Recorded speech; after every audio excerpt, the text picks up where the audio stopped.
throughout the summer, but without a cannonball, daggone it. Now these cannons came in various sizes, and when I'm saying that's an 18-pounder cannon, I'm obviously not saying it weighs 18 pounds. I mean, these things weigh thousands of pounds, but what it meant is an 18-pounder fired a cannonball that weighed 18 pounds.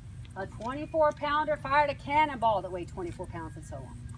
Now these cannons could fire a cannonball well over a mile, even much further than that. The only thing is that those really long ranges that they aimed here, the cannonball would end up way over here. It was not accurate at those ranges. So the furthest that these cannons could accurately fire a cannonball was more like 0.6 miles, a little over half a mile, which for back then is not too bad. Now that's a carriage they'd use to transport cannons. And then you see what looks like a chunky little cannon with a 45-degree angle, a huge block of wood.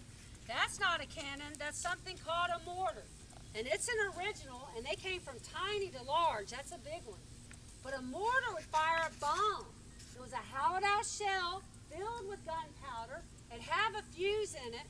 I don't know if any of you remember Roadrunner and Acme Bomb Company. Oh, yeah. It actually was a lot like those. That's the only reason I mention it. But they put it in there, light it, that would light the fuse, and the mortar would fire the bomb at high trajectory. It'd come down behind any defenses, blow up in the air, shooting shrapnel and percussion into troops, wounding and killing them. Okay?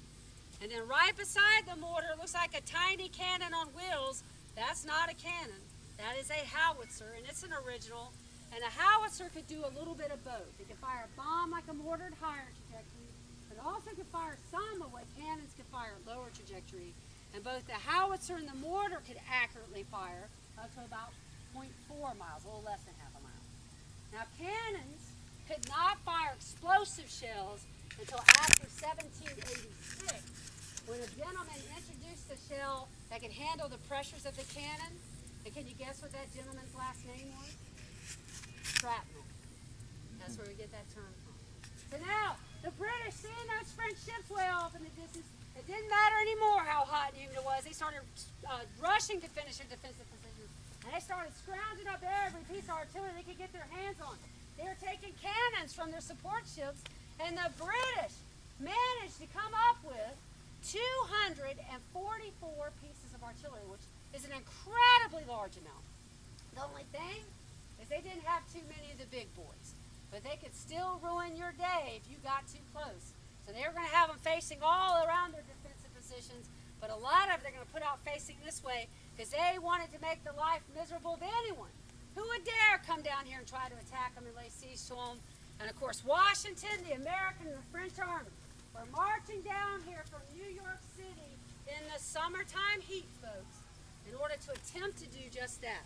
They're going to come, surround Yorktown, dig siege lines, move incredibly heavy artillery pieces up, and start firing into Yorktown, making the life miserable for Cornwallis and those with him.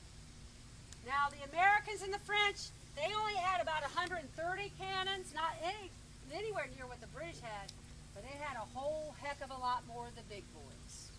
Okay? All right, now I'm getting ready to take us up on the earthworks because I do want to keep you in the shade. I will be done in no more than 20 minutes. So you can still go AWOL if you want, if you're stuck with me this far. And if you go AWOL now, you will miss my life-changing finale. So that's up to you. But I will have background music, so just bear with me. So if you want to give it a try, follow me.